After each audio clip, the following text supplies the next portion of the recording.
mistakes that your team made today are the mistakes that we've been making for 2 years. Explain me which mistakes we make regular. Sections of the media don't have a lot of respect for Ten Hag because they're very brave, and I'm not so sure they'd be brave with other managers. Constantly turning the ball over in your own half, counter-attacks when you're outnumbered. I'm sorry for you. I think it's good questions, by the way, and I think you'll see more of that if this team doesn't get itself together.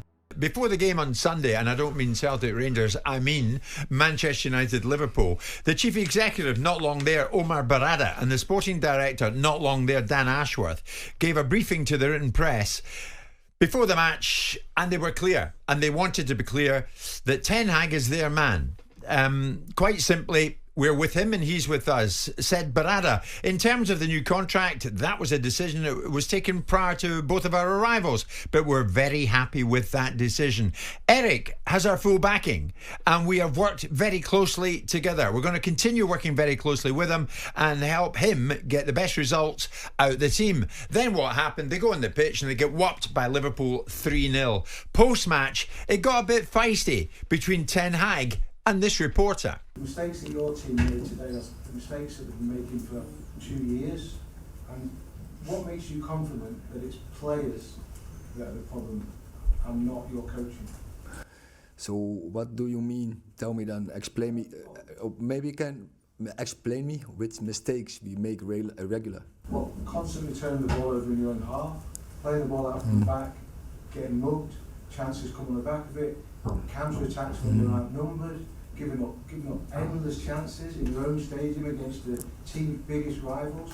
With the greatest respect, I've been seeing that for so long now. You are sure? Absolutely. I don't think otherwise you wouldn't win trophies as we did and to beat big opponents. So I'm sorry for you. I have another vision. You wouldn't, with the greatest respect, you played brilliantly against City in that final. You almost lost to Cambridge in the semi-final. I mean, come on, let's have a realistic view of what happened there. I think we won after City the most trophies in English football. So I'm sorry for you.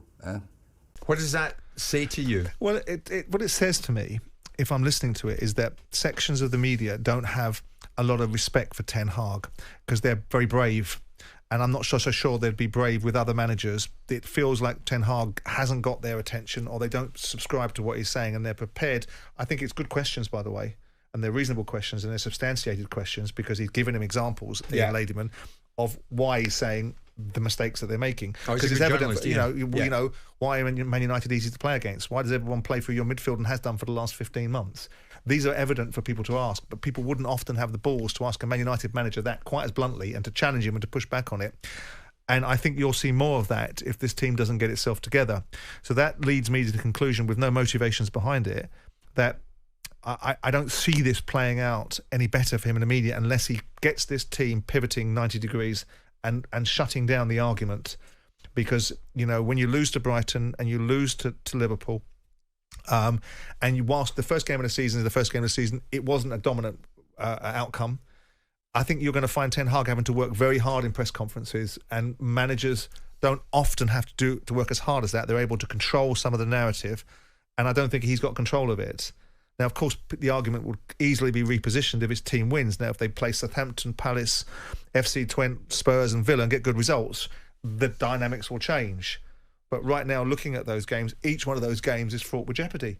He goes to a Southampton side that can't buy a win. Unless Man United get a compelling outcome, boom, in it comes again. Right. So what are we seeing from Barada and Dan Ashworth? Are they trying to, as you use that phrase there, and I think you're spot on, control the narrative? Is that their aim here?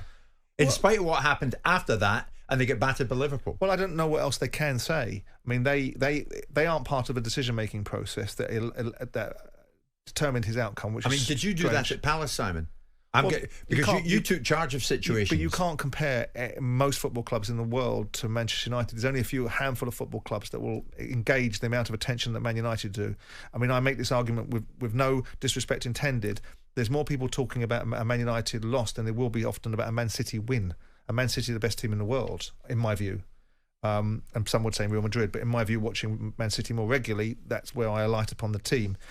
I don't know whether it's right for Manchester United's executive to be addressing the subject matter. They're not going to say anything different after 3 games. They can't possibly say anything different. This is not a Frank de Boer situation at Crystal Palace, where clearly you've made a mistake by bringing in a new manager to replace an old manager. This is a manager that's been in situ for 2 years, that a new football intelligence has decided is going to stay in situation, and the new football intelligence has been brought in to work alongside him, wouldn't dare say anything different. How can they possibly say anything? How can they come off message after 3 games? I mean, what's the point of these briefings? Look, producer Luke and I went to a briefing when Boli and Igbali got in charge. Am I right in thinking, Luke, it was off the record? We weren't even allowed to quote from it, although we have now and again, or paraphrase some of the things he said, well, like we're not here to screw around. It's controlling the narrative. It's seeding things into people's minds that will alter the way that they think and maybe the way that they write. Does it work? Sometimes. I mean, Frank Warren in the boxing world regularly takes journalists out for lunch every Friday, or regularly, because he gets on the right side of journalists. He can impart the messages he wants, either subliminally or ultimately. I look at these things and say, what is the benefit of wisdom if it doesn't profit the wise? Nobody in that press conference or that briefing was ever going to think that these 2 guys were going to suddenly put their heads above the parapet and say, "Whoa, we're a bit worried about what he's done so far." So it's a huge football club filling the vacuum before someone else fills it. Now, if Manchester United get bad results in the next 8 or 9 games, then these briefings will be superseded by the events that unfold, which is the potential taking out of a manager. I maintain that I doubt, and no one knows. Anyone that tells you they know something is a liar, because nobody knows anything. Because everyone says, "Oh, I built a business. I knew what was going to happen." No, you didn't. You had a plan. Whether it happened or not was based upon circumstances. Do you think he's at a crossroads with the media now? Yes, I do. Because I think, I've said it, and it's probably a clumsy way of expressing it. I've said that he irritates me. He irritates me because he insults people's intelligence. And whilst he is a football operator and has a damn sight more football nous than I do, my eyes don't betray me. I can see a Manchester United team that aren't playing very well. So when a manager comes out, and I bake into my thinking that he's got to do an element of protectionism. He can't go the whole hog because he's got a group of highly paid prima donnas that can't cope with it. So he has to balance the expectations of a dressing room that he's trying to manage against the media demands. But when he makes ridiculous assertions about the football club and the performances that you've just watched, it makes his credibility come into play. And then when he doesn't back it up with results, you're then in a situation where you become naysayers about the manager and what he's doing. So I'm in that camp, not because I want to be, not because I've got an agenda against Ten Hag, not because I want to spend all my time talking about Manchester United, but because the scale of this football club brings it onto the roster all day, everywhere, from every media outlet. And when you've got Dan Ashworth, who we've yet to see, the big thing is this new selection of people that were going to provide the intelligence behind the next set of Manchester United opportunities. What Ratcliffe turned around and said the other day, the coach is important, but he's not the only part of it. There's no Fergusons anymore. They're not general managers. He needs to have a proper framework. So he insulates Ten Hag from the last 2 years. But now you've got your framework around you. It doesn't breed instantaneous results, but you expect to see some seeds of green shoots. And you're not seeing that yet with Manchester United. You're seeing the exact replication. What you've seen, Rashford not looking like he's got any confidence, not looking like he's invested in the game. You're looking at a midfield that's easy to play through. You're looking at a lack of leadership on the field. And what happens is management comes out and does management speak. And with a club like Man United, what is better? I think... What is better? Well, I always believe Lee said Souness Mendist. But this is Manchester United, and it's not allowed to be that way. And they can't control the narrative because the on-field performance is not there. See, I think it's often better to say very little. From their point of view, from my point of view, I want them to speak, because we want to be able to quote them. I mean, your mate Daniel Levy at Tottenham never speaks. No, he doesn't. So we don't know really what goes on. Yeah, he never... Either inside his head or inside the club. You know, the old mentality of the monarchy, which is never complain, never explain, right? Right. But I don't think you can do that in a public domain business to some extent. Yeah. And with this, and there is no animal and no beast quite like Manchester United. Madrid are in the same bracket, and I suspect Barcelona and Munich. But I don't think, you know, I make this analogy, and people won't like it. I still think, in brand terms, Manchester United are Ferrari and Manchester City are Red Bull. That will change. The next generation of fans, if Man City continue the domination, they will be the Rolls Royce of English Manchester football. United would love to be in Manchester City's shoes on the field. right now. Yeah, they would. Yeah, Absolutely. They'd love it. Absolutely. But That's what they're all striving for. recognizability and relatability and emotive relationships around the world, Manchester United are still the blue chip English football club. Yeah, sure. So, I mean, we heard from Barada, we heard from Ashworth. Briefly, Simon, this vote of confidence, does it close the story?